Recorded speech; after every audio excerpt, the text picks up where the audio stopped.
Good evening. I've got 6 o'clock. Let's go ahead and we'll get seats and get started.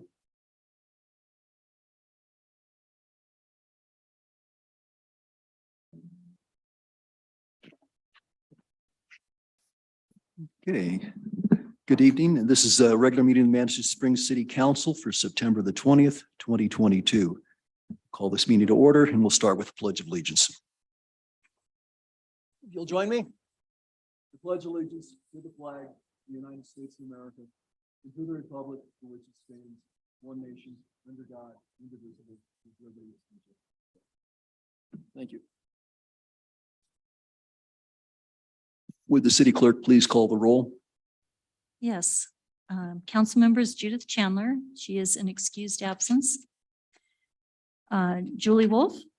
Here. Natalie Johnson. Here. Nancy Fortune. Present. Michelle Weatherholt. Here. Mayor Pro Tem John Shada and Mayor John Graham. Present. Thank you. Okay. Okay, council, you've all had a chance to look at the agenda. I would entertain a motion to approve the agenda. So moved. Second. Motion is second. City clerk, do you want us to vote electronically? Okay. We're blinking now. Let's go ahead and vote.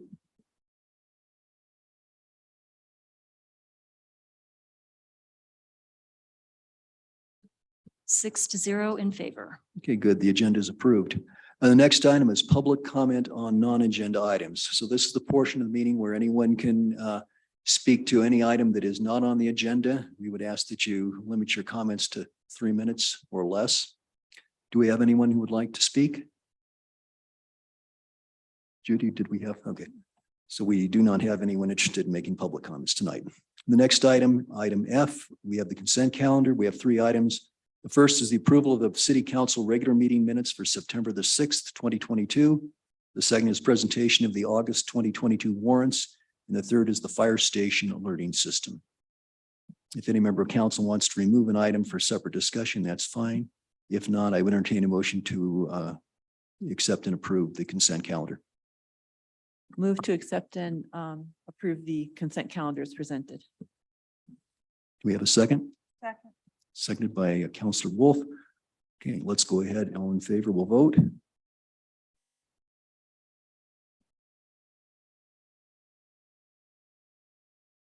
Six to zero in favor. Good, thank you. Okay, now we have presentations. We have 4 proclamations. Thank you. The first is a proclamation recognizing Creek Week 2022. Councilor Fortune, if you would read that, please. Sure, and I want to acknowledge that Ali such as, is that how you pronounce your last name, is here as well, and she is the organizer for Creek Week. So I'll go ahead and read the proclamation. City of Manitou Springs Proclamation number 1522, recognizing Creek Week 2022. Whereas the city of Manitou Springs is fortunate to have extensive, beautiful, and diverse natural resources such as forests, grasslands, riparian areas, lakes, creeks, and a wide variety of open space. And whereas the Fountain Creek watershed is a unique and important resource and asset to the residents and visitors of Manitou Springs and to the Pikes Peak region. And whereas the Fountain Creek Watershed Flood Control and Greenway District is partnering with the City of Colorado Springs, El Paso County, Pueblo County, the cities of Manitou Springs, Fountain, the towns of Monument and Green Mountain Falls, and numerous community organizations to coordinate the 8th annual Creek Week cleanup, which will encourage the protection, restoration, and maintenance of the Fountain Creek watershed. And whereas this 9-day litter cleanup effort runs September 24th to October 2nd, 2022 throughout the watershed and is now the largest cleanup effort in our state. And whereas Creek Week programs and activities are designed to raise awareness about littering issue within our watershed, to encourage organizations and individuals to collect litter and debris to make Fountain Creek and the watershed cleaner and safer. And whereas businesses, churches, schools, nonprofits, neighborhood associations, youth groups, service clubs, and individuals are encouraged to form a creek crew to clean up at a Creek Week project site. And whereas Creek Week litter removal activities will reduce pollution in our creeks and clogs in our waterways that can lead to flooding, provide for safer drinking water supply, and enhance wildlife habitat and property values. Now, therefore, we, the Manitou Springs City Council, hereby proclaim the September 24th through October 2nd, 2022 as Creek Week in the city of Manitou Springs, and encourage our citizens to help protect, restore, and maintain our waterways by participating in Creek Week activities. Dated this 20th day of September 2022 in the city of Manitou Springs, Colorado. Signed, Mayor John Graham. Great. Thank you all. Yes, my name is Allison Shook. I'm the Executive Director of the Fountain Creek Watershed District and the founder of the Creek Week Cleanup, which, as Councilwoman said, is the largest cleanup in our state, which we're very proud of that. And this is a great way to get people out to understand the value of our watersheds. These creeks and waterways are the lifeblood of our community. They provide economic value, wildlife habitat. They're just beautiful places to enjoy. And I know you all have been working on restoring the creek here in Manitou Springs. So it's a great way to get out there, spend an hour or two. We provide the bags, the gloves, great swag, stickers, fun things like that, and a great way to give back. So you all here in Manitou are hosting a cleanup that will be this Saturday, starting at 9 a.m. at Memorial Park. So that is put on by Eric Carlson with the city, and we're really proud of Manitou for continuing to contribute to the Creek Week efforts. In our 9 years of cleanups, we've removed over 130 tons of trash and really brought the watershed to the forefront of people's minds to understand the value of these waterways. So again, please pick a date, pick a location, and pick it up. We're happy to have everyone get out there and involved. And I do have some stickers, some magnets, and some save the date cards that I'll pass around to staff and council. So thank you very much for your time this evening. Thank you.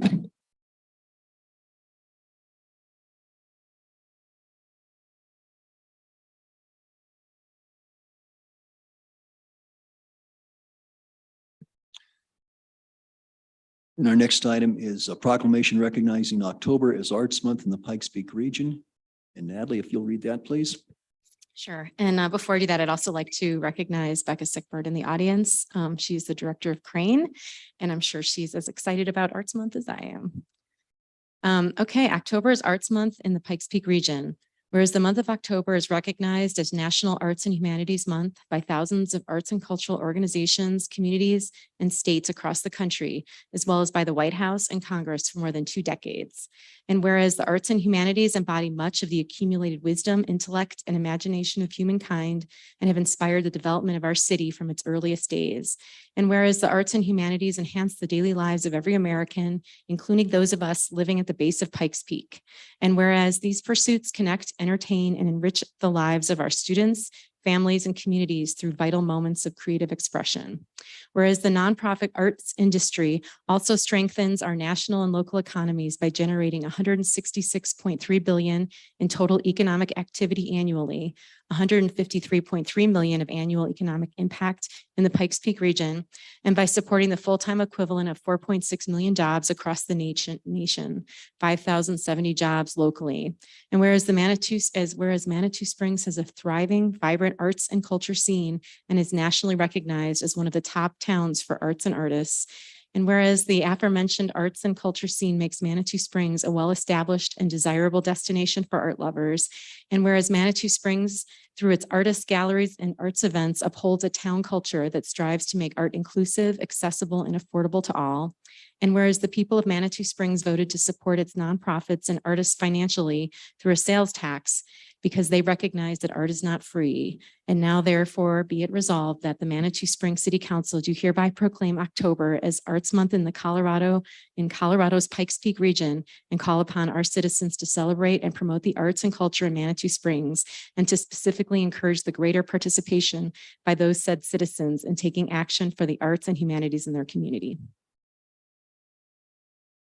Should I do the date? Dated this 20th day of September, 2022 in the city of Manitou Springs, Colorado. Great, thank you. Becca, would you like to make any brief remarks? Okay. Okay, great, thank you. Very good, thanks, Natalie. Next item is a proclamation recognizing the importance of newspapers to their communities and recognizing specifically the Pikes Peak Bulletin. And I will mention before I read the proclamation that we have Rhonda Van Pelt here, the editor of the Pikes Peak Bulletin. So we're pleased to have you here, Rhonda. Whereas the week of October 2nd through 8, 2022 is recognized throughout the United States and Canada as National Newspaper Week, a time for citizens to reflect on the importance of newspapers in our culture and our democracy. And whereas Manitou Springs enjoys and benefits from having a weekly newspaper dedicated to providing local coverage of community news, events, and issues. And whereas the Pikes Peak Bulletin chronicles the pulse of community life and promotes our unique sense of identity and provides us with a mirror for ourselves and our neighbors. And whereas the newspaper gives citizens access to important community events and news, enables residents to better understand affairs that affect them. And whereas the newspaper provides citizens with a forum that would not otherwise exist and is a fundamental tool in promoting discussions of public interest. And whereas an informed public is a fundamental need for democracy and consistent, accurate, and objective coverage is an essential public service. And whereas the business of a local newspaper is to tell the story of its community, to be its biographer, to champion the public good by informing the citizens in a fair and timely fashion. And now therefore, we, the mayor and city council of the city of Manitou Springs, Colorado, do recognize National Newspaper Week, and more specifically, the role of the Pikes Peak Bulletin as a valuable asset in telling the community's story and in serving the public. Adopted this 20th day of September, 2022 in the city of Manitou Springs, El Paso County, Colorado. And I will mention that the Bulletin has had the advantage of the benefit of having a staff that is local. We have had so many local residents, Jeannie Devant, Jack Elder, Larry Ferguson, of course, Rhonda, and Ralph Rudin. And so the role that you play has been important to us, and we continue to look forward to it. Thank you. Rhonda, did you want to say anything? Okay. Oh, okay, thank you. And the last proclamation, recognizing the Manitou Springs Marathon as the nation's oldest continuous marathon. Michelle? City of Manitou Springs Proclamation Number 1722, recognizing the Pikes Peak Marathon as the nation's oldest continuous marathon. Whereas Manitou Springs has been the home to the Pikes Peak Marathon since its inception in 1956. And whereas the Pikes Peak Marathon has grown in national and international stature as one of the foremost running events in the world. And whereas the marathon now hosts the Golden Trail Series, a series that attracts runners from around the world, and the marathon itself is rated among the top half dozen races that international runners aspire to. And whereas during the challenges of COVID, the leadership team of the Pikes Peak Marathon was undaunted and established protocols so that the marathon has continued without interruption, safely, and with the vigor and tenacity that the marathon demands. And whereas the Pikes Peak Marathon is now the oldest continuous marathon in the United States and remains famous for extreme challenges. And whereas the marathon speaks to the human need to test oneself, to strive, and to achieve. Many Manitou Springs residents have participated in the Ascent or Marathon. The event is widely celebrated and a point of great community pride and identity. Now, therefore, we, the mayor and city council of the city of Manitou Springs, Colorado, do recognize the Pikes Peak Marathon as an extraordinary event that brings pride to our community spirit and contributes to our unique sense of community. Dated this 20th day of September 2022 in the city of Manitou Springs, El Paso County, Colorado. Thank you. I don't see anyone here from the Marathon Committee. So I guess I won't ask for anyone to speak to that effect. Great. Thank you, Michelle. Very good. Almost seems like we should have a fifth proclamation proclaiming today as Proclamation Day. Hearings. So we have a second reading of ordinance number 2022, an ordinance of the city of Manitou Springs, Colorado, adding a new chapter 12.38 to the Manitou Springs Municipal Code, establishing a tree committee, standards for tree care on city property, and protection of public and private heritage trees. And back for the Here we are again. repeat performance here, we've got Skylar. So Skylar, you've been down the road here a few times with us. Why don't you bring us up to date? Sure. Good evening, Mr. Mayor and city councilors. I'm Skylar Beck, the Parks and Recreation Director. Before I get going, I want to recognize Conrad Schlarbaum from Core Sustainability. He's currently with UCCS, but he has played an integral role in getting this ordinance written and has taken extensive community input and really has been a great partner of the city to get us to this point. And I'd also like to recognize the many other community members, including several of you who have played a huge role in caring for our trees, and really congratulate all of us for getting this ordinance to second reading. So since we last met 2 weeks ago, I updated the language to clarify harmful chemicals that will be defined in our organic land management policy, as well as make sure that is strictly regarding city grounds only. So those are the only updates that I have made since we last met. Okay, thank you. And Julie, if I remember correctly, you had most of the concerns about the hazardous chemicals. Yes. So if you have questions or comments, this would be I good time. do, thank you. I just realized, and it didn't occur to me last time when Skylar suggested using the language he did, but city grounds is nowhere in our definitions section. So rather than referring to city grounds to correct that sentence about, you can, if the tree's on public land, I think it's 12.38.070 D as in dog. I think we should just say public trees because you've already defined that. Yeah, and I have also defined public property. So could I change that instead of saying city grounds to say public property?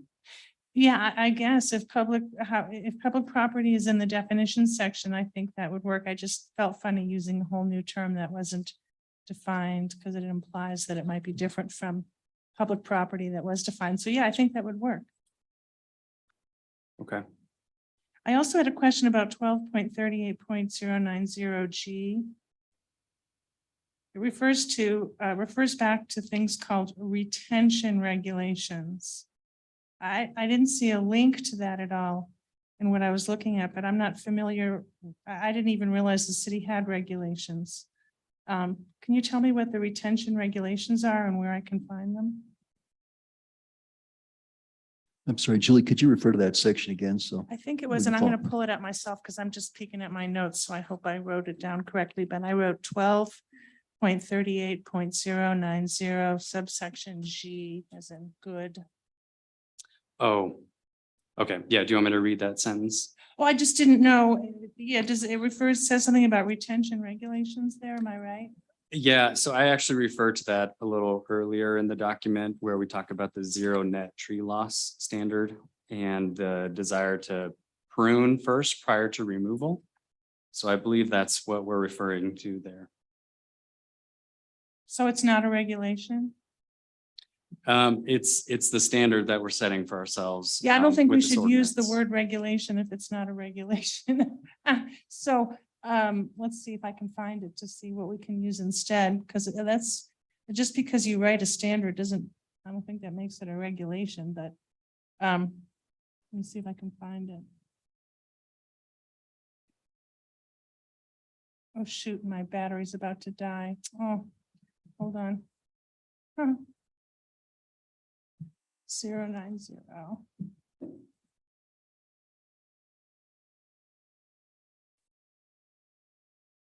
So you just don't like the word regulation there? You would prefer like standard or? Yeah, we don't have a regulation. You'd have to have a regulation committee and then the regulations would have to be promulgated and then we don't have regulations. So whatever it is, we just have to call it what it is. So well, would standards be a better word then?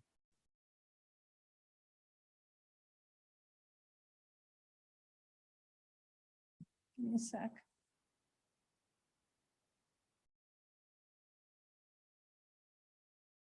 Subject to the cities.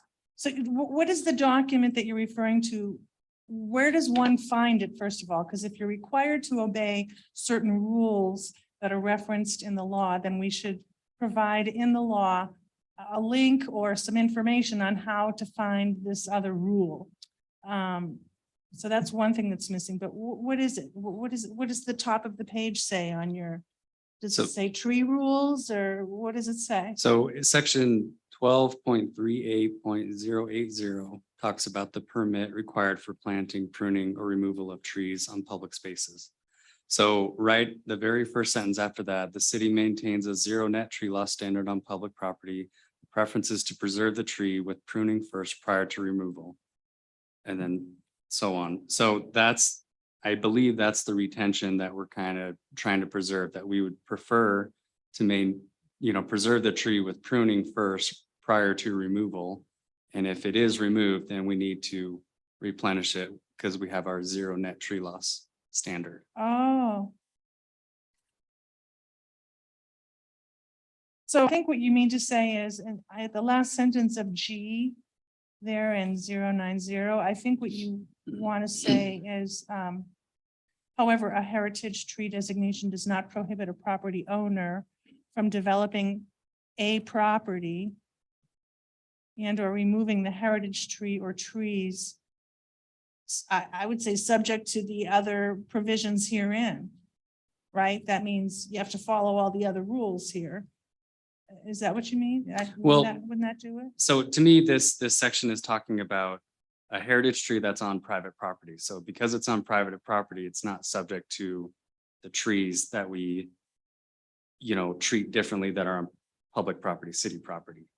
So I think that's the distinction there. We're not, because it's on this private property, doesn't necessarily fall in line with the other regulations that we have for city property. Oh, then you can just have the sentence end at the word trees and take off subject to the city's tree retention regulations, right? Would that do the trick? It just says. Sure. The property owner, I think it should say from the property owner's property, but whatever. A property owner from developing a property and or removing the tree or trees, period. Okay, Okay, yep, I'm good with that. those are my only suggestions. Thank you. Okay, so Julie, you had two suggestions there. Let's hear from the rest of council. Do we have questions or concerns? And I believe Judith had sent an email in and she had a question. I was just looking for the emails. I can't find that email, but if anybody remembers what Judith's question was, or perhaps you've already addressed that, Skylar. I haven't seen that. I'm sorry, Michelle, did you say you had it?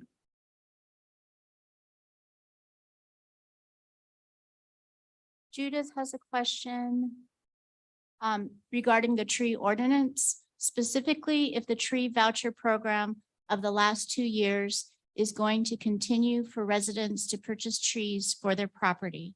And if so, is the tree subcommittee going to manage it?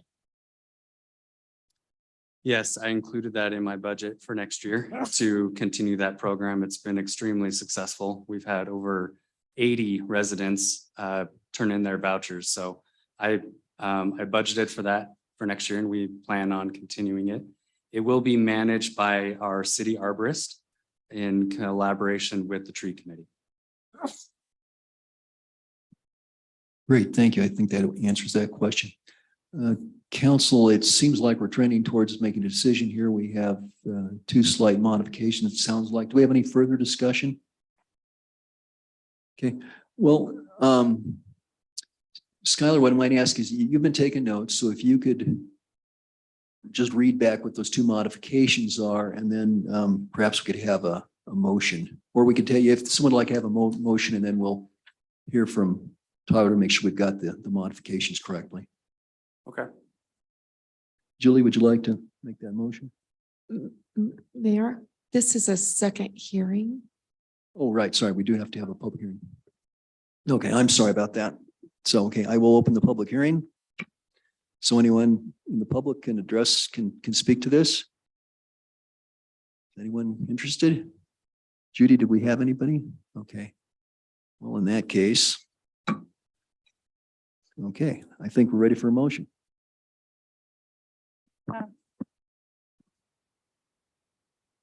Sorry, I don't have the number in front of me. I move to approve the second reading of the tree ordinance, subject to the two minor changes that were made, one being that section 12.38.070 subsection D as in dog will replace the word city grounds with, what was it, Tyler, Skylar?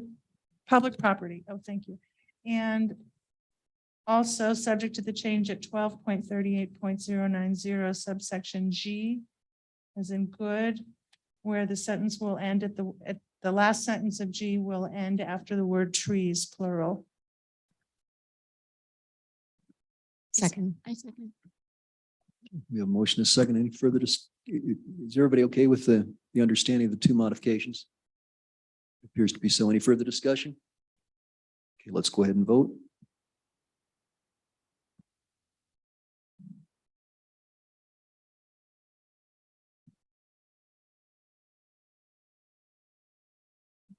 Sorry about that, guys. I just clicked it a little too quick. We had one person who hadn't voted yet. Oh, Let me see if I can, Yeah, a second. let me go ahead and reset it here. Sorry. And if I can get you guys to do it again, just. Okay. All right, there we go. If we can just get everyone to vote again. Okay. Oh, looks like Counselor Wolf, I still need your vote. oh, it's mine. I'm sorry. It's okay. It was somebody else before, so. All right.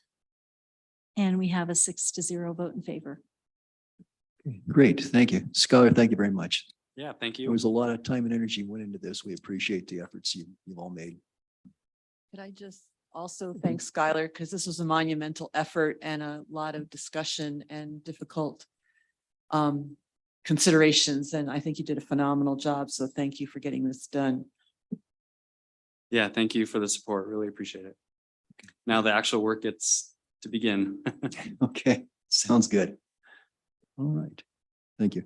Next item is an updated Soda Springs Park Master Plan. Skylar, I think you get to come back for that too.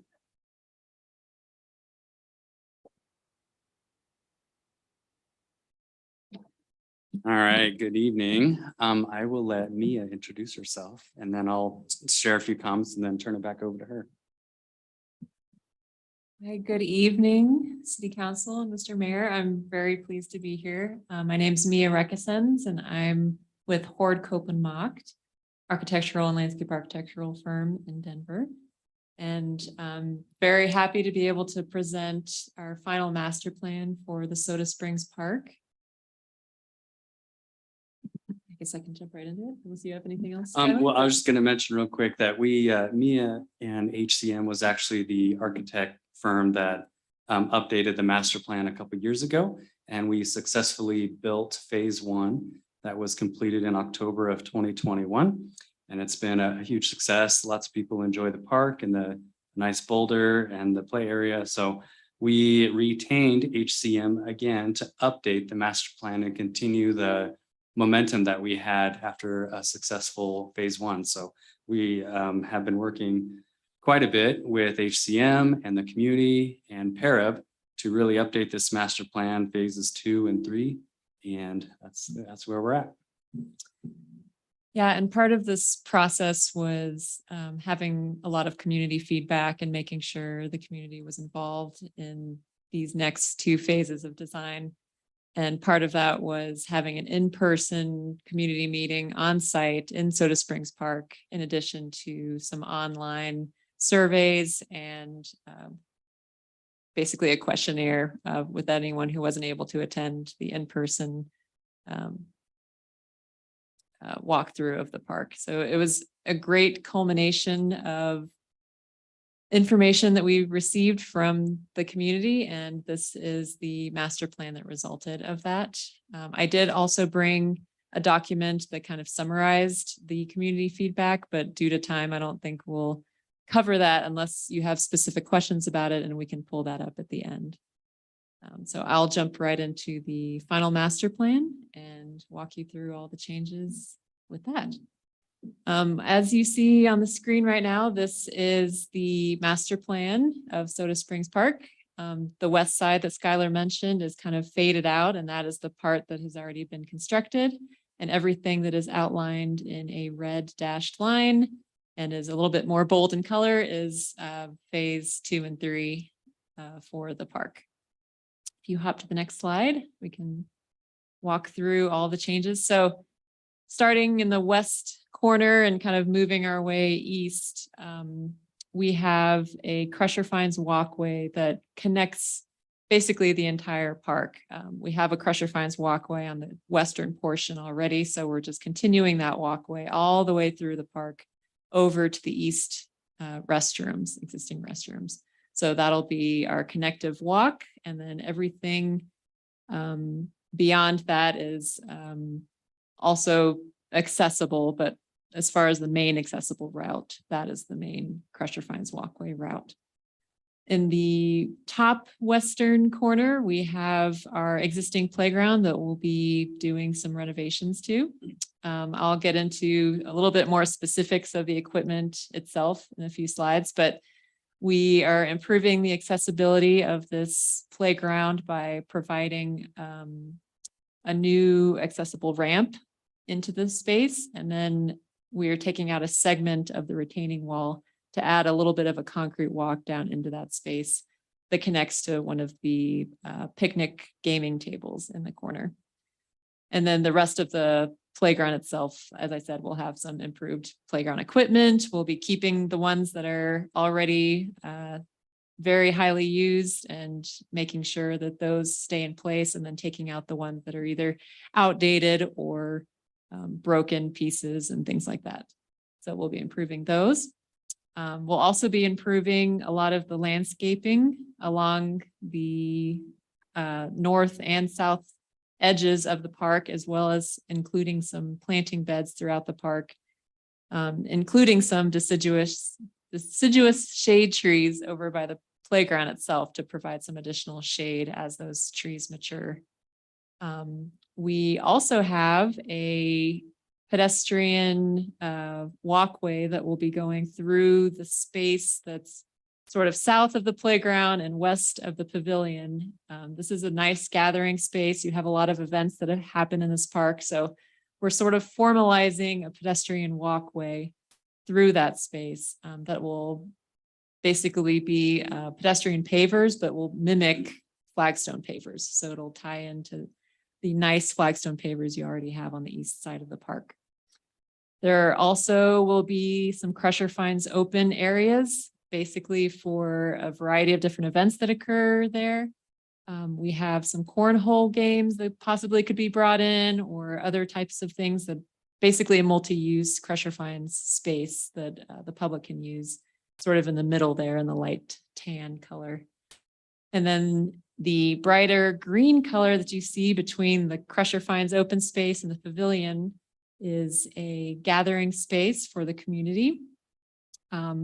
We got a lot of community feedback saying that they loved greenery and they loved being able to kick around a ball and have some gathering areas. So with Parab, we discussed a few different options for this space, but because of your concerts and the other types of events that you have here, we thought artificial turf would be a nice, durable, no water option for that little gathering space right at the pavilion. And the infill itself would be very natural, would not have any artificial components. So some type of sand or other type of infill that's eco-friendly. So because this is a floodplain, we don't want anything to get into the creek that isn't natural. So we took that into consideration as well. There's also a concrete little plaza, little half circle shaped plaza at the western side of the pavilion that will match the little concrete plaza that we did in phase 1. So it'll have some stamped concrete, integral color, possibly a sandblasted quote into the outer rim to kind of carry the theme of the park. And in the pavilion itself, we'll be having what we thought would be a really nice opportunity for some public art on the ground itself, to have some kind of mural or painted water type art piece that would carry through the park and tell the story of Soda Springs and be a really fun opportunity to activate that space. And that was another comment we kept hearing from the public, is activating the pavilion and making sure it has lots of opportunity to use the space, open it up, and provide some really interesting gathering areas for the public. And we also added some potential outdoor games such as pool or foosball or even ping pong could go inside of that pavilion as well. So people could play those public games inside the pavilion. We're also providing some improvements to the pavilion for painting it, making sure that the lighting on the inside is up to code and making sure it's a little bit more inviting, especially in the evening hours. Not having it too bright to disturb the residents nearby, but having it a little bit more inviting and a little bit nicer for public events, especially in the evening time. So we also have some additional bike racks and scooter racks. Scooters are becoming more popular as well. So we added 3 different locations on the plan for potential parking of those. And those can be decorative and artsy and could be a fun little addition to the public space there as well. If we hop to the next slide, we can get a little enlargement of the east side.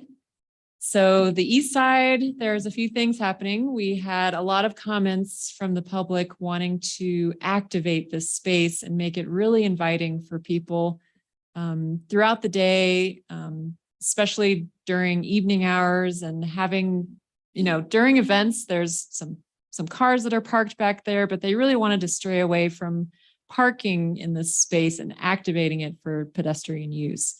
So in order to balance out the public versus the parking, we really tried to minimize the amount of concrete that we had back here. So we paved a special area just for the cars for public events, whether it's for vendors or concert goers that are bringing instruments. They can have their special area for parking. But when there's not events, we wanted to continue that artsy, water flowing art piece into that space and provide some activated games for kids to play. So Foursquare and hopscotch and other little things that, of course, you would be able to work with the artist on that to customize it. But we thought that would be a great opportunity to make it really inviting, especially when there's not cars parked there. Other changes we have a new concrete walk that connects the playground area over towards the restroom. So we have our southern Crusher Fines walkway, but now we have our new concrete walkway that connects all the way pretty much to where the entry to the car parking area would be. And then we have bollards that kind of designate where cars can actually go in that area. Moving further east, we have a really nice multi-opportunity seating area. So we have some wood benches that are kind of curvilinear to match some of the curvilinear walkways. We have an art central piece that we thought would be a great spot for some kinetic art, maybe a wind sculpture or something, and some seating around that. We have some bistro tables. We have some gaming tables. So for chess or checkers, we have that opportunity. We also have some lounge chairs, which we had a comment about providing some more comfortable seating in the park. So the lounge chairs would provide some really nice opportunities to hang out in that space. We have an outdoor ping pong table, some gabion seats, which basically have natural rock inside of the actual seat itself. And then we thought some educational signage would be great. We have an opportunity for a pollinator garden. So having educational signage about that pollinator garden would be really nice, as well as the history of Soda Springs Park. So we really just wanted to make this a really special opportunity for people to hang out and feel comfortable, especially in the evening time. And we did provide some bollards, some small lighted bollards. So it'll make the space a little bit nicer to walk through, especially in the evening time.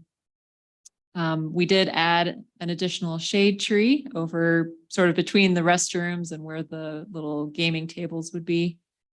And the restrooms themselves would have a brand new water bottle filler.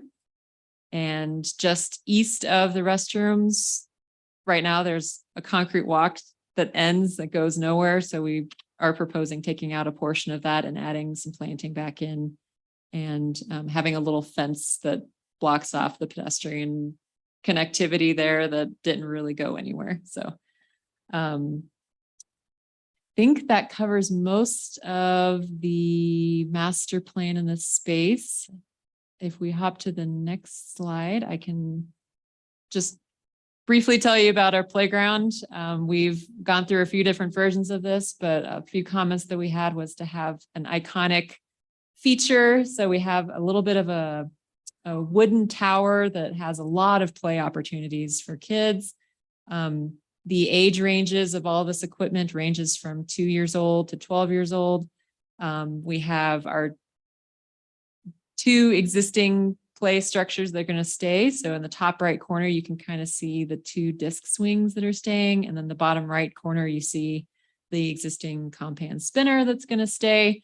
And then all the other equipment, we had comments about providing lots of climbing opportunities, lots of spinning opportunities, and lots of opportunities for a range of different ages. So we have some smaller pieces for the 2 to 5 year olds, and then the 5 to 12 year olds, and then a mixture of the 2. So we have this larger log climber, some little mushroom steppers. We have additional 2 spinners, and everything is kind of themed after nature. And so it kind of ties really nicely into the Soda Springs Park. And if you hop to the next slide, you can see there is some customization with some of these pieces as well, as far as colors and the types of slides and how many components kind of tack onto them. So it's going to be a really nice opportunity to make it a special play area for the kids. Next slide. This is just a really quick occupancy diagram that shows roughly how many picnic blankets and chairs can actually fit on that artificial turf lawn area. So this graphic is just showing about 65 occupants. You can fit more if you're standing, but just to show you roughly how many can fit in that space. And then if it spills out into the Crusher Fines area to the north, you have an additional 30, but like the graphic says, you have over 100 to 150 opportunities if you're standing, or if there's different events happening there, you can fit a lot of people in that space. For the cars, you know, depending on the type of event, you'll have more cars for the larger events. And so this graphic shows about 15 cars that can park in that concrete area behind the pavilion. Probably could park more because we've seen a lot of cars parked there and they get pretty tight in there. So this graphic just shows the 15 opportunity right there. Next slide. And these are just a few little character images of capturing what we imagine the park character to be, some of the features that we've talked about, some of the gaming opportunities, some of the kinetic sculptures. And then next slide, you can see some of the lighting, bike racks, seating opportunities that we envisioned for the park. But of course, all of these things can kind of get finalized later on. It's just basically our precedent image board for right now. Next slide. This is the pavilion and the types of pedestrian pavers that I talked about for the west side, resembling the flagstone pavers. And then if there's any murals or other art opportunities, these are just some inspirational images. Next slide. Phasing diagram. So this breaks up the park into 3 different phases, and these phases are covered in the cost estimate as well. So that's where we're breaking them out. One is the playground opportunity, the other is the west side, and then the east side is a separate one. Next slide. Whew, can't really read that on screen too well, but on the very last page, if you want to skip over to the end, the total I think is 1.7 million for the, oh, thank you, Skylar. 1.7 million for the full, all 3 phases. But the west side, east side, and playground are broken up in that as well. And if you have specific questions, as far as items on this breakdown, I'm more than happy to answer them as well, since there's a lot. But yeah, I'll open it up for questions now. Okay. I was wondering if Skylar, if you had anything you wanted to say at this point before if you add on, you could add on anything and then we'll do questions. Yeah, I would just compliment Mia and HCM. So we really wanted to be intentional about this and listen to the public. We had, some public meetings, some online surveys, and Parab has been involved every step of the way. And we, had a compromise on a couple of things to really find that balance of what the public was looking for. And we really wanted some continuity from phase one for the rest of the park. So it's all, one nice big park that is the crown jewel of Manitou. So I believe we achieved that with this master plan, and I'm anxious to hear your input and your thoughts. Let's open it up to questions then. Julie? My first thing is a comment, not a question, and it's more for council. I personally object to using the backside of the stage for more parking and all of that concrete. I think we have more than enough concrete as it is in the park. And I think we have plenty of opportunities to find parking and to reserve and block off parking for the event planners so that they don't need to be parking in the park the way they do now. So I don't like that. But I have a question about I really don't know very much about artificial turf. So I'm expecting they're still going to have plenty of dogs peeing and pooping there that, what's it like to clean up artificial poop? I mean, artificial turf from the poop and the pee. It just seems like it could get kind of disgusting. I'm just wondering, and our public works people already have trouble keeping up with the minimum requirements of what they're asked to do. What cleaning, tell me more about what's going to be done to maintain that part of the park. Sure. Artificial turf is actually used a lot in dog parks. And they have a special infill called EnviroFill. That's basically a coated sand that's able to resist any bacteria and things like that. So it's very safe for the environment, and the creator swears by it and eats a little bit each day just to prove the point. And that's a possibility for that. And you can hose down just with water just to keep it kind of clean. The sand, and there's other types of infills that we can kind of research later, like crushed walnut, other things like that, that you can literally just spray down the artificial turf with water to keep it kind of clean. And then hopefully people will pick up after their dogs. And Where's the hookup for the water for them to spray it down?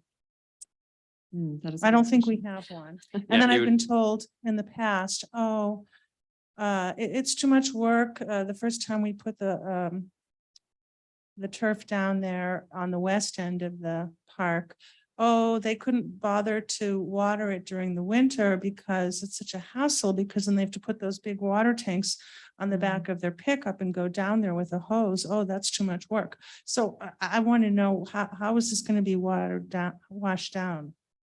Maybe you need to include a faucet or something to hook up to water so that can be done, because otherwise I anticipate it's going to be constant headache begging for that to be properly maintained. Just a thought, is it possible to put some kind of an outlet there so that water can be accessible to use for cleaning the artificial turf? That's a great question. I think if we used EnviroFill, that would definitely reduce the need to spray it down with water. If we did something else other than EnviroFill, like sand or crushed walnuts. Oh, we you would don't have probably- to you don't have to wash it with water if you've got that Not as environment. frequently. I EnviroFill mean, stuff? to some degree, if you have a lot of animals using the restroom on it, it's probably not a foolproof plan. You'll probably need to spray it down at some point to make sure Okay. it's clean, but we should probably discuss. Yeah, a so water I don't hookup. know if we can have some discussion amongst us, but I don't see, I think we should have some conversation about our priorities and whether it makes sense to have all that additional concrete for all that additional parking in the park. Thank you, Julie. Other counselors? Nancy? Yeah, I would agree on the parking. I think that Soda Springs Park is too valuable park space to include more parking in it. But I do have a number of other things that I'd like to talk about. And there's a lot of things to be excited about this plan, but there's a number of disappointments in it as well, as far as I'm concerned. One is it seems to be watered down from the 2017 plan. There was a good theme for, this is the jewel of all of our parks. There was a theme, and I don't see that at all in this plan. I'm particularly disappointed, as you might expect, that the water feature was taken out. That was requested over and over and over again in all of the consumer feedback. And it's taken out for cost and maintenance, I suppose, which I can certainly understand, but nonetheless, that was a very highly requested item. And I know that the creek is there as a water feature, certainly, and that's a very critical one, also mentioned many, many times. I would just caution, and I think we need to keep an eye on the E. coli in the creek. And if people are playing in the creek, and I'm not sure what we're doing about that, if there's any warning when the E. coli numbers are particularly high. Have you looked at lights and audiovisual requirements in the pavilion itself? I know that part of the reason it's difficult to activate that pavilion is because the lights have been historically bad in there, and the AV system is generally terrible. And I may have missed this, but was the footbridge taken out? It's still there. It is still there, Mhm. okay, and will it be made ADA compliant? The skinny one that's in the middle. Yeah. It was left as is. Just left as is, okay, Mhm. that is, continues to be a concern. You did address arts and history, which I think is very, very, very, very important. This is such a historic park. And I think we need to really celebrate the history in the park itself, not just talk about it, but actually celebrate that history in the park itself. One of the most important things I was concerned about was, where is the kids' input? In the past, we've had good input from our younger citizens in Manitou. And I didn't see that in this particular one. I mean, I know in the past, you've actually actively gone to the schools and tried to get that input, as opposed to just passively waiting for kids to show up. I think that input is absolutely essential before this plan is finalized and approved.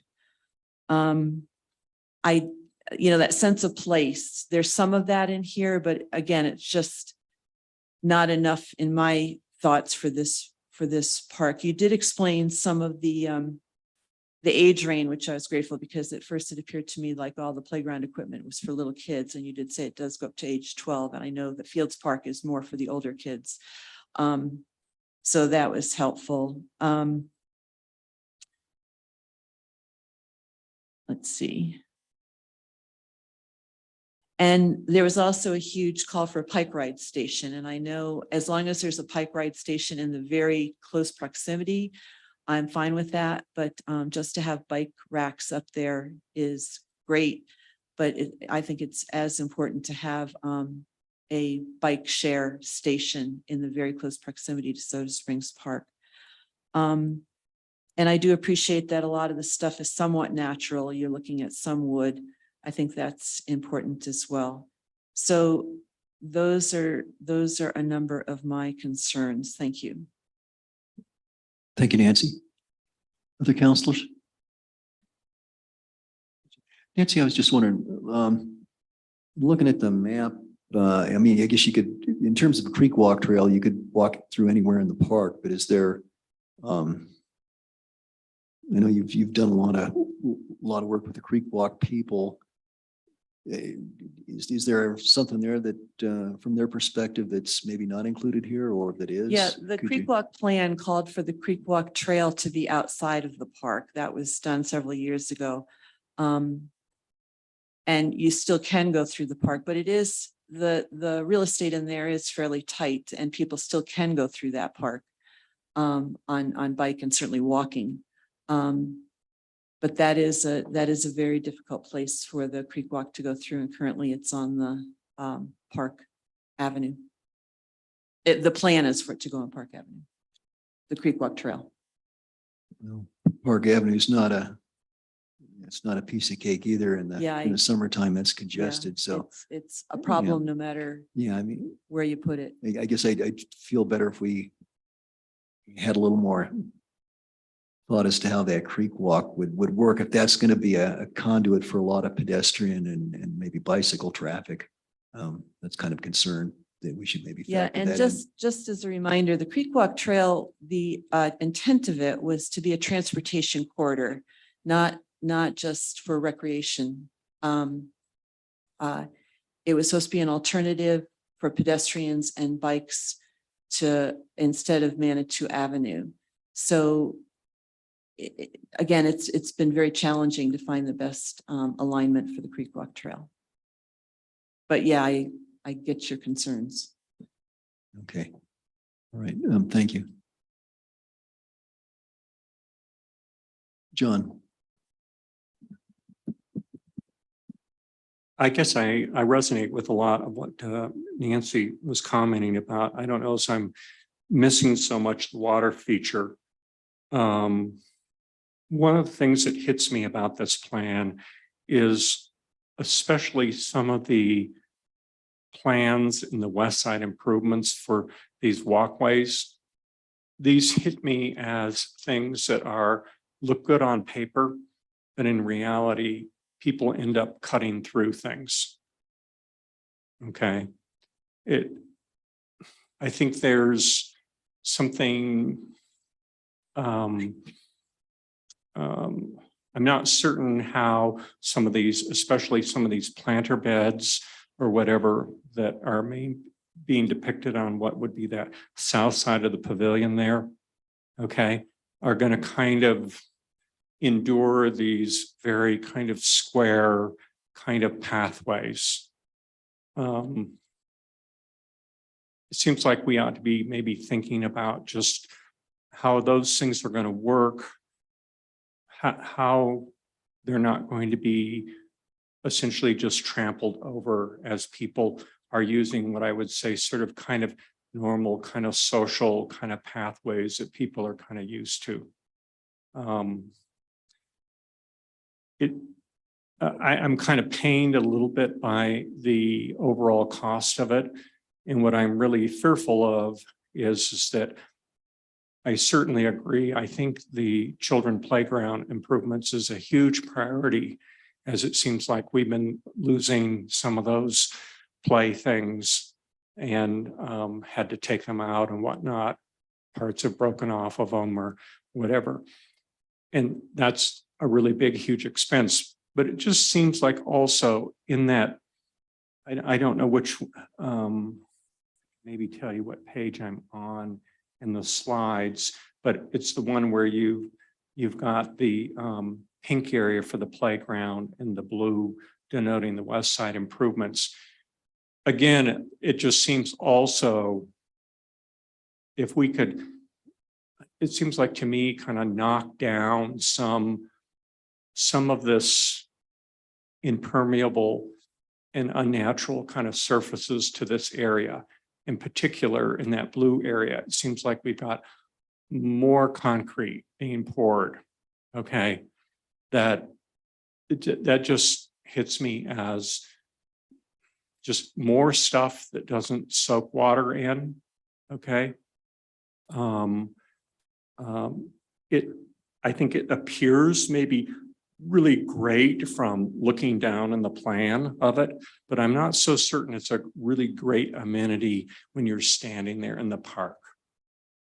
And it seems like some of these things, I'm not really thinking that this semicircular kind of stage area in terms of outdoor thing is that great of an amenity when we've already got a stage in Soda Springs Park, okay, in which people already use. So I guess I'd really like to see us take a whack at some of the costs of these things, okay? Because what I'm really fearful is when you show this cost breakdown, that I just know where this is all going, which is we'll never do the East End. It will just never get there. It's because we've just spent so much money on some of these other things. And it seems like to me that in kind of the phasing, instead of looking at these things, if the consultants and the park board and whatnot feel that this is so important of this pebbly concrete path on the west side. Seems like to me, in that stage thing, seems like to me, that's something that ought to be really dropped at the bottom of what we get to. It's not an amenity, in my opinion, that we would be missing from the get-go. So that gets me kind of to this thing about this artificial turf thing. Okay. This product uses a lot of petroleum. Okay. We bit the bullet and we did the grass on the west end. And in my experience down there, people love that space. It provides a cooling effect, okay, in the summer to an otherwise really, really, really hot, okay, very sunny, environment. And I didn't see right off the bat. Could you point me to what the cost of that artificial turf is? Is that in these numbers? It is, I don't have it in front of me. I think he's gonna- Let's see.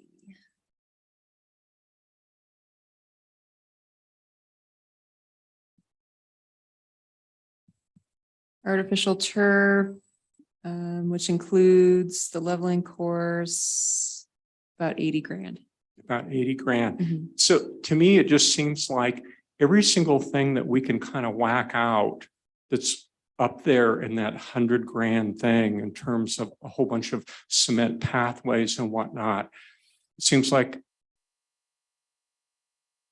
I would really like us to take a really, really sharp pencil to this thing and go, what are the real critical components that we're getting so that maybe this council could commit to actually finishing this park, not waiting 10 years, not waiting for a master plan after master plan after master plan after master plan reset that we keep doing, which is just more money. And all due respect to you as a consultant, okay, it's nice that we see these plans, but then when they don't materialize, people kind of lose hope. And we just have drawers full of these plans and these ideas. And then the Park and Rec Board spends all sorts of extra time going through figuring out why didn't we do things? Why didn't we finish things? And I think as a community, I really would like us to see if we could just sharpen the pencil in terms of these phases, reducing some of these things, okay? And getting it so that maybe it's like $1 million thing to do the entire project.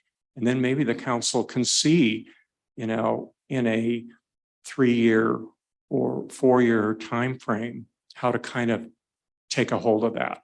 But I'm just afraid these phases here, where we're going to head with is, we'll never get to that east end. It's always going to end up being this sort of space that's, as you say, unactivated or whatever. It also seems like to me as well, another slab of concrete. Okay. I'm not certain that I'm bowled over with children playing in that area. Okay. And I'll tell you why. It's behind that building. I think parents and grandparents and whatnot like to sit in the park area. Okay. Maybe they have a picnic lunch in the whole 9 yards.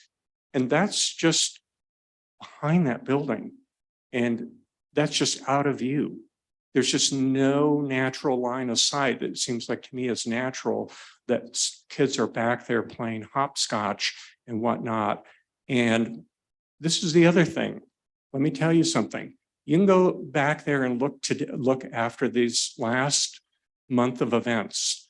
There's a big oil spot back there from some type of hydraulic spill from, I'm sure, the trucks that brought the porta potties or all the extra trash things. That's, I think, another element that's also missing in this plan is if we're going to continue to use this park for special events, we've got to have a plan and designated place for all these extra dumpsters, all these extra porta potties, okay? And I'm just not certain that, especially with cement, okay, no matter how wonderful, and then especially if we get coloring it, and then there's just some big yucky spill of hydraulic fluid on it. Do you really want to play hopscotch on that? So I think that's a dubious part of the plan in terms of that we think we're going to get any kids playing in essentially what is now a very big impermeable surface. And I think that, you know, we could just stay with things that are like crusher fines or something back there. I think that's a lot easier to kind of clean up after. Okay, I think it's a lot easier to kind of refresh, and it's one less impervious surface that we have back there. Those are my thoughts. Thank you. Okay, thank you. Natalie? So I just wanted to, I think I'm excited by the plan.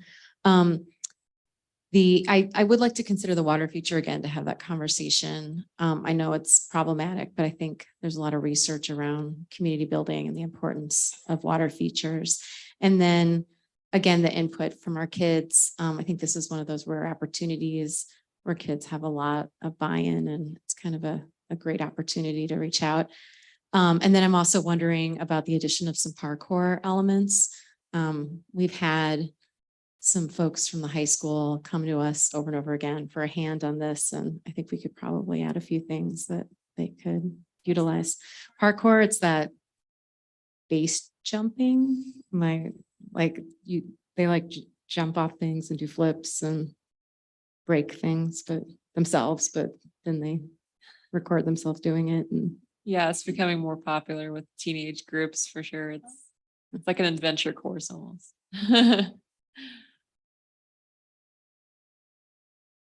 Did you have anything else, Natalie?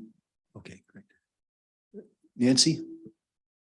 Yeah, I wanted to ask for one thing, and that is if rather than just presenting us a plan and saying, here's how much it costs, and then a letter from Parab saying we're hoping that council will pay for this. I would like to see a plan on what grants are available, what other funding sources are available. So it's not just always coming to council and asking for general funds to pay for these things. Because I understand sharpening the pencil and the need to do that. On the other hand, I don't want to do this particular project on the cheap either. Again, this to me is just our most important park, and I'd like to do a really good job. So if we can find other sources of funding, I think that that would be as helpful as just coming to us with a new plan. Okay, thank you. Michelle, did you? Okay. Yeah. Okay, go ahead, Julian, then I've got something. I'll make it quick. I just wanted to piggyback on what John Shada said. I really support the idea of putting the dumpsters and the porta potties behind the stage and using that area rather than putting the dumpsters near the creek, which looks ugly. And or rather than what was proposed here to put all that concrete. I just think that would be a good place for us to consolidate the dumpsters and the porta potties that come in when we haul all these people into that little park, assuming we're going to keep doing that. And then I just also think there's just too much concrete. You know, there was a recent email we all got from Becky Elder on all the concrete in the Soda Springs Park proposal. And I read through it and I thought, yeah, we've been talking about this for 15 years to try and reduce the amount of concrete. So to me, this is just too much concrete. And maybe that would also save us money if we replace the concrete with something else. Okay, thank you. Yeah, just a couple comments. I'm also put off by the concrete. Right now that we've got so much gravel down there that seems like the gravel's not a bad alternative to concrete. So I'd almost be inclined to leave a lot of it alone. I do like the idea of going to artificial turf. And I mean, I do prefer grass and real green things, but I mean, let's face it, we have water problems. We've got a drought. So I think if we want to talk about sustainability, artificial turf is something we have to consider. I was also thinking down just west of the restroom area there, I believe that's been designed to be it's a runoff area in times of flood, water coming down Williams Canyon. It's diverted. There's a flood wall, of course, along the spa building and the restrooms. So that area has to be maintained as in an emergency, that would be a flood relief area. And when you start thinking about some of those extraordinary conditions that may affect the park, then you also begin to think about safety. So there's that. I guess I'd like to think about that a little bit more. And in looking at one of the diagrams here, and I guess this is probably a subsequent phase, it'd be up across from the pedestrian bridge. If it's there, the old metal bridge. It's a soda bottle interactive water feature. That's the 2017 plan. Okay. Yeah, and going by there in the summer, you just see enormous numbers of people down by the creek enjoying it and having a good time. So in my mind, that's the water feature. Okay, so I guess I'm not quite ready to adopt this plan. I think it's got some good points. And some good work has been done on this, but I don't have complete buy-in on this. I think one thing we can agree on probably, if you're open to it, is to present the suggestion that was made of presenting a whole bunch of choices, preferably more than just the items that have been selected here, to kids in the elementary school and having them, select their 5 favorite things that they think they'd enjoy or something like that. Maybe we could solicit their input, and that might not be too expensive of a project to do. I like that idea. Yeah, actually, one of the things on the community feedback, the online survey, I think there's really only 2 age groups that responded, the 20 and the 30 somethings. And when you think about it, obviously kids use it, and in just if you go down there and observe, kids have a great time and a lot of that stuff. So I think we had maybe 21 responses. Yeah, that particular survey was a written survey, and there were kids on site doing the dot voting and putting stickers on the images that they liked.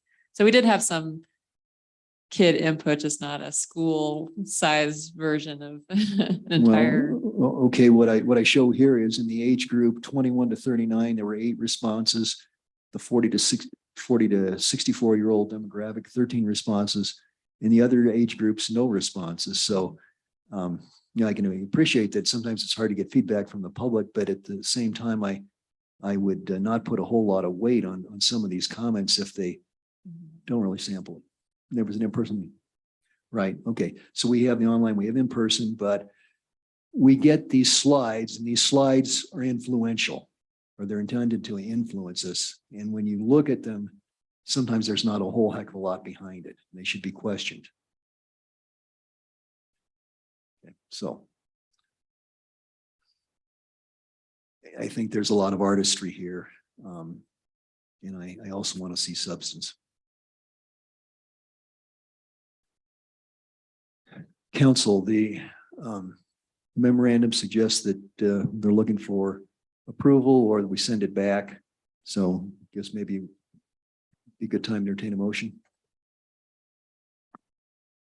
I'll make a motion. Please do. I move that we ask Skylar to continue working with a consultant based on the comments that were made today, and let us know when you can come back with a proposal that may address some of the cost concerns as well as the other concerns that have been raised today. Second. Any further discussion? Guess the motion is to send it back for more work.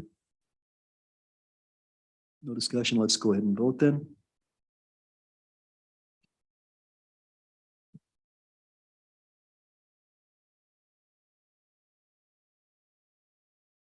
Six to 0 vote in favor. Okay, thank you. Thank you, Skylar. Thank you. Thank you, everyone, for your comments.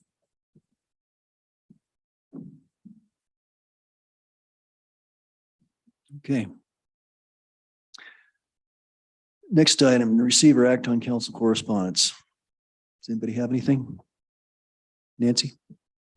Thanks. I had a concerned citizen call me about all the helicopters that have been going over. I don't know. I don't know if it's just my neighborhood or if the whole city is being accosted by helicopters. Are they military or? I don't know. I didn't see them. I heard them, but I didn't go out and look to see what kind they were. So I know in the past, the city has contacted, I suspect it's more likely they're from Fort Carson, but they could be from the Air Force Academy as well. Contact Fort Carson and just say, hey, what's up? Is there something special? And if not, could you kind of not fly over, 5 or 6 times during the day and at night? And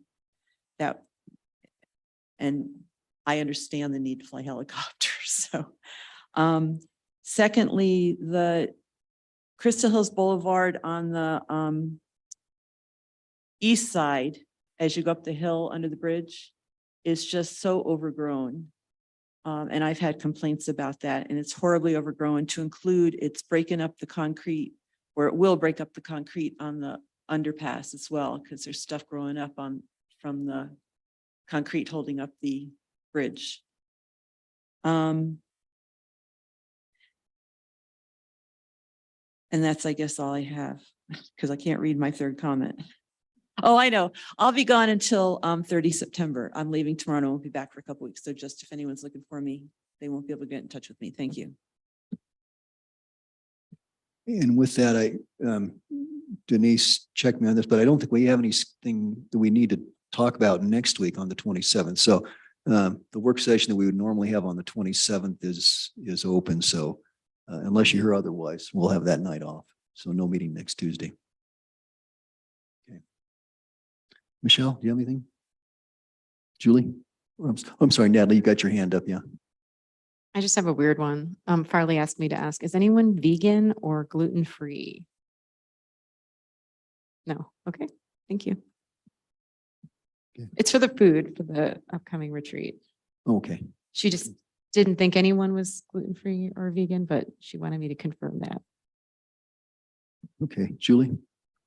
I have just a few quickie things. So one is I need to be updated, if you would, on the Saturdays or Sundays when we'll be meeting for budget or other things, because I have all these different dates on my calendar and I don't know which ones have been eliminated.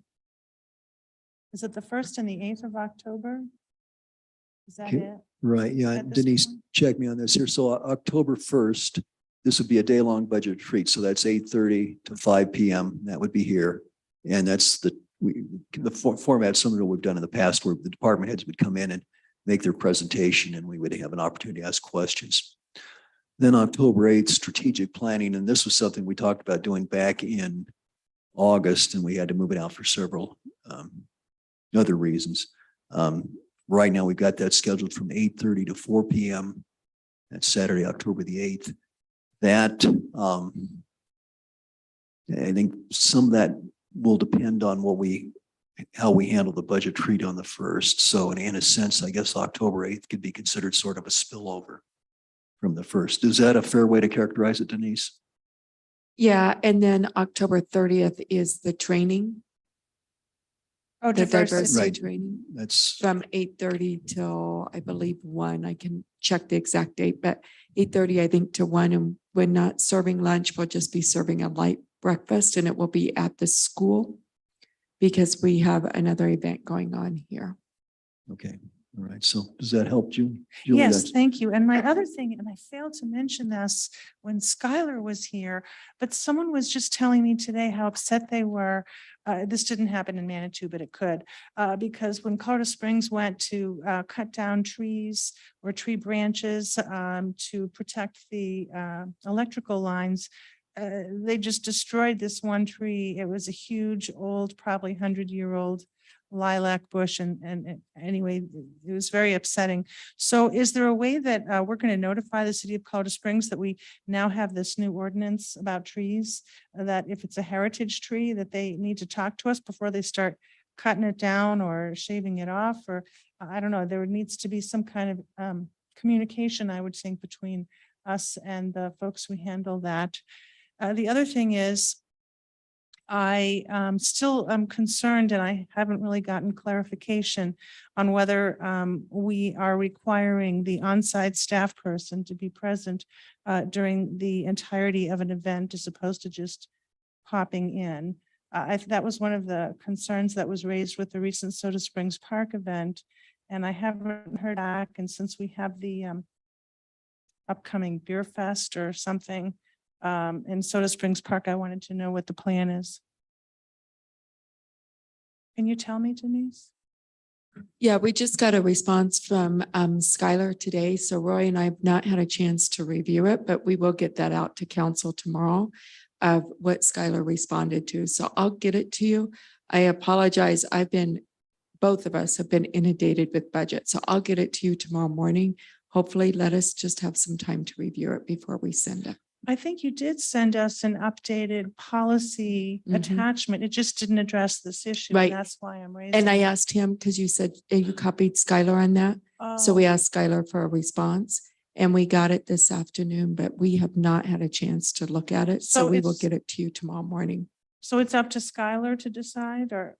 how Well, does that he work? runs the special events. So yeah, he will give his perspective on it and then we'll go from there. So yes, Will we have an answer before the beer event? we'll have Skylar of how they run special events. And then if you guys want something different, we'll have to manage accordingly. I don't believe when I look at it that it's full-time. We've never done that. But I'm always on call. I'm always here and there's police, but I will get you that information tomorrow. And then if you guys want to manage it differently, we can definitely look at that. But it's how we've always managed the special events. It may not be what council wants, and that's something to talk about, I think, in the strategic planning meeting, because it may require an additional staff member. Okay, thank you. Okay. And I believe the beer festival is this Saturday. I think it's only 2 hours, 1 to 3 PM, Soda Springs Park.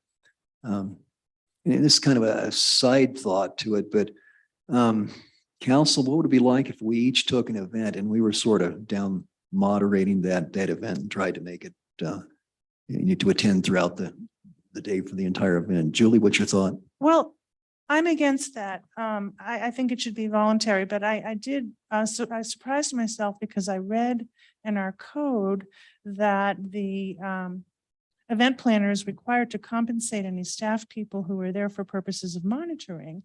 And then if I understood the conversation correctly that we had previously, I thought we were informed by Denise or Roy that, oh, we don't charge anything because we don't pay our employees extra to go because we only send the salaried people.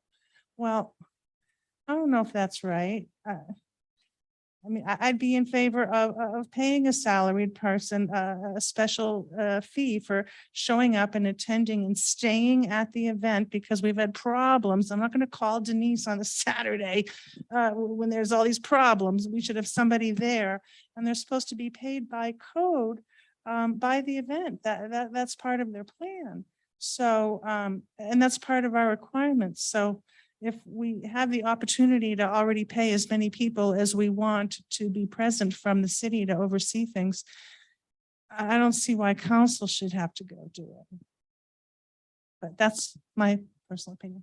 Well, yeah, and I mean, I'm not in favor of creating a new position for someone to monitor the events. I mean, that seems kind of silly to me to have to create a whole job for just kind of an occasional thing. It seems like there's other solutions that would work, and it may not be that big a problem. It seems like most of the time the events go pretty well, and they don't have to be babysat continuously. I mean, it's the age of cell phones and stuff.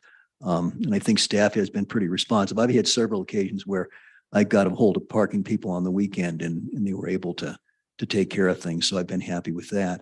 So I don't know it's as big a problem as it may They seem. call you back because you're the mayor. Well, They don't call me back, I could not go- on the weekends. Okay, well, maybe I have a little extra cachet, something like that. Natalie? I definitely think this is a bigger conversation to have, but I just wanted to throw out there that we have event. I mean, there's the drumming in the park, there's yoga, like what's an event? What requires a person, what doesn't? This is, I think, a lot. And so I just want to make sure that we don't require a staff person to stand next to 6 people doing yoga in a circle, so that's all. Right, okay. Roy? Yeah, so Skylar and I were talking about this and the fact that, you have a large event, just like this past marathon. And then you have new events. So we're kind of looking at those where maybe we need some more supervision initially, especially with the first time a group's out here, is they don't quite understand all the rules. And then with larger events that we're here, and my understanding, they were here almost the whole weekend on the larger event, and we had very few problems. So that's kind of how we're managing it at this point, but we'll have more information tomorrow. Okay, thank you. And it seems like in a lot of cases, the event organizers are pretty good to work with, the ones who've been established. I know the marathon people, the reason it's now the oldest continuous marathon is because they could take it on and establish protocols when Boston just gave up, so, more power to the local marathon Well- people and their abilities. Julie? I agree that most events go off fine, but since we've now had more events coming to Soda Springs Park, probably, I'm guessing as a result of the previous requirement that there be a 2-week hiatus for the grass at Memorial to recover before there's another big event. So then we're moving the big events apparently to Soda Springs, which gets pretty overrun because it's so tiny and there's a lot of people who come. And so, maybe it's only necessary at Soda Springs if we're going to continue to have events there. I don't know. I just think it's worth some discussion. Okay, thank you. I certainly didn't mean to suggest that I need to have a staff person come to drumming and yoga and these little things that we do. I'm not talking about. Okay, thank you. Anybody else? Okay, well, I guess I've got a concern that comes up and this is an awkward kind of thing, but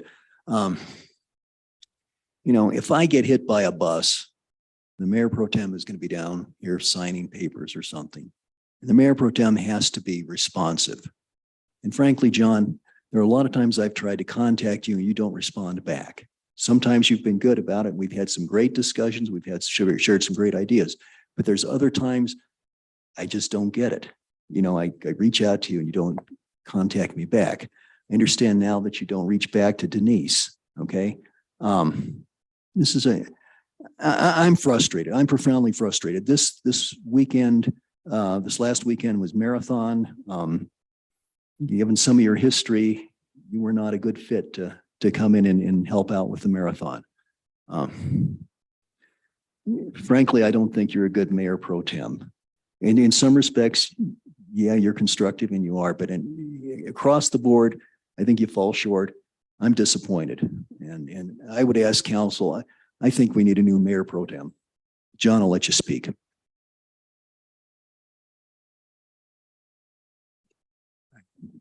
I don't know what to say. I'm sorry.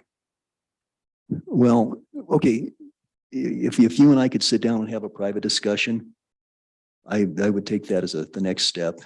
But I think council deserves to know that I have concerns, and not that I'm planning on dying, but the last thing I want to do is die and leave the city in a bad state. So let it be understood that John Shada and I will sit down and we will have an adult conversation, and that I am not happy, but I have hopes that we can make it work.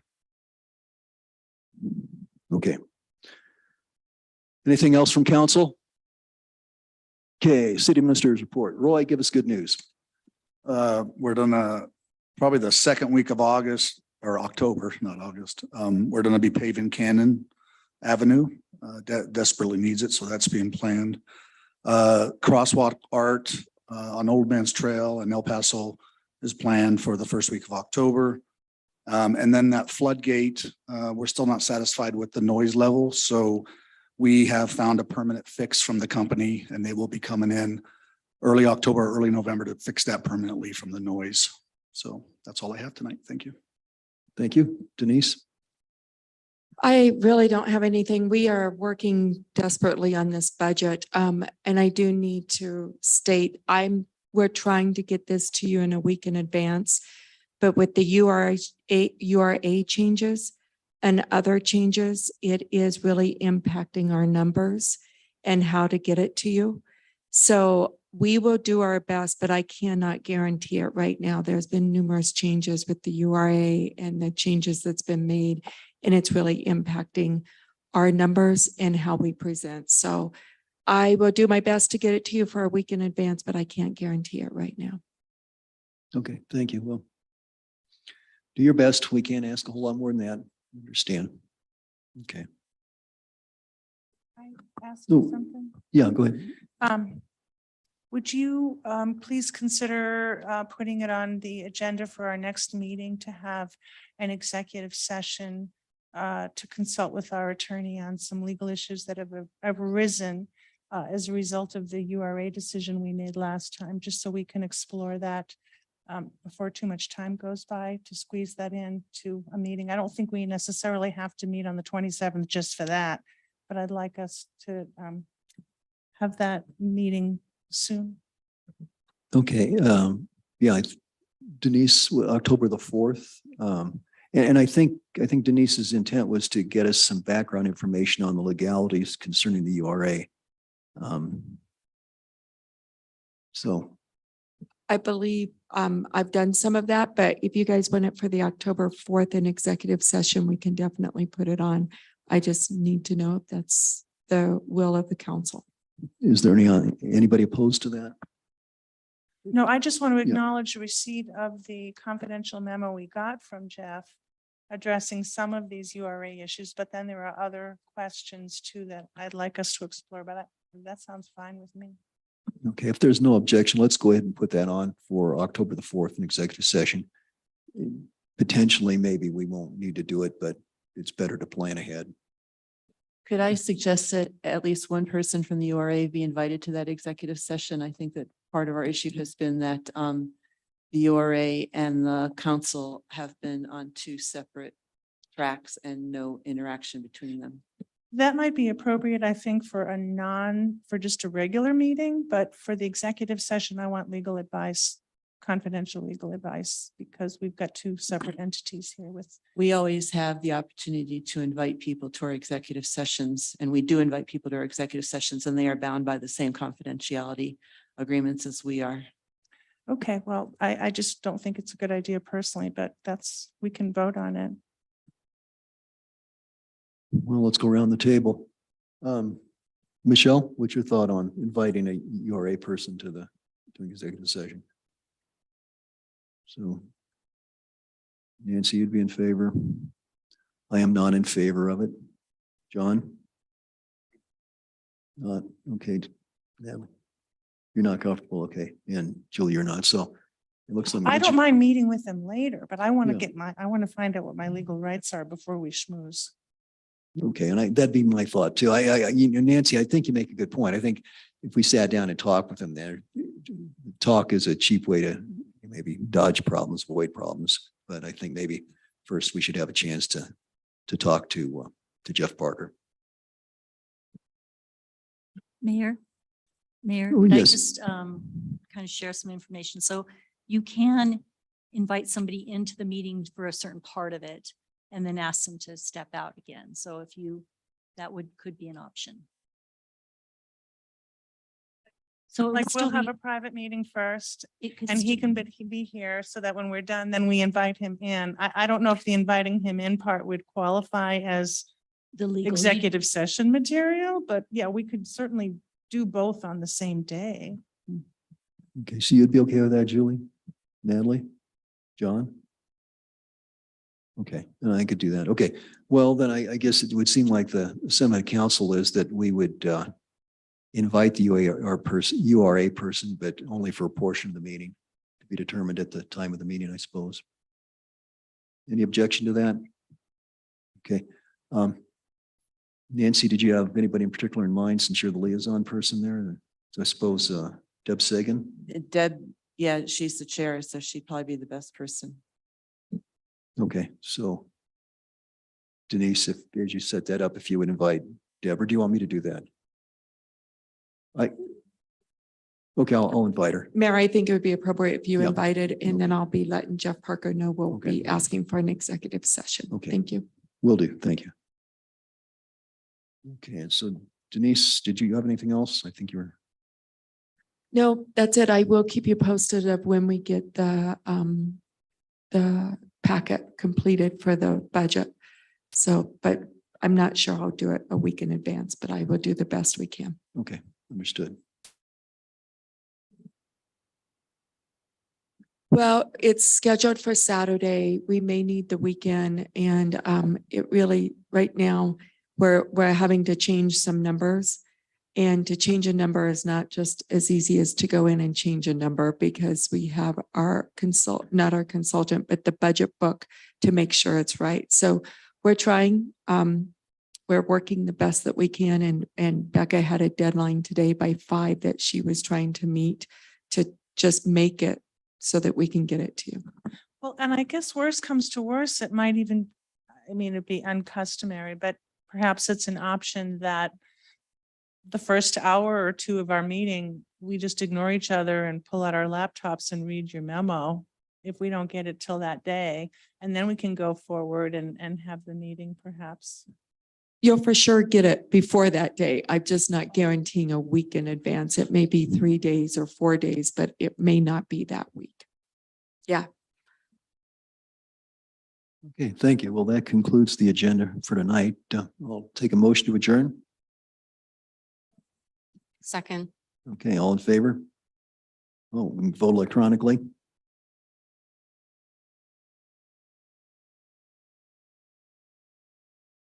Six to zero in favor. Okay, great. Thanks, everyone. Good night.